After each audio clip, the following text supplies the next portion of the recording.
Бүгін 3 апрель 2021 жыл Талас аймағына баратқандағы өтмөк ашусы. Мыналар монтип тизилип туруп калышты.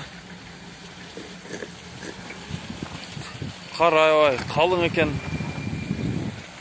Бирок жолдор кара эле негизи.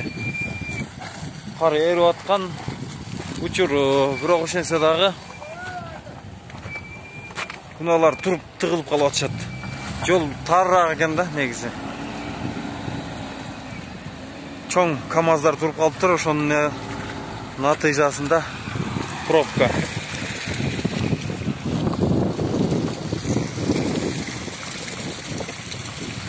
Азаздан жылып атышат. Топурлар айтып атышат. Өтмөктүн Талас аймагы да дагы турат машиналар деп.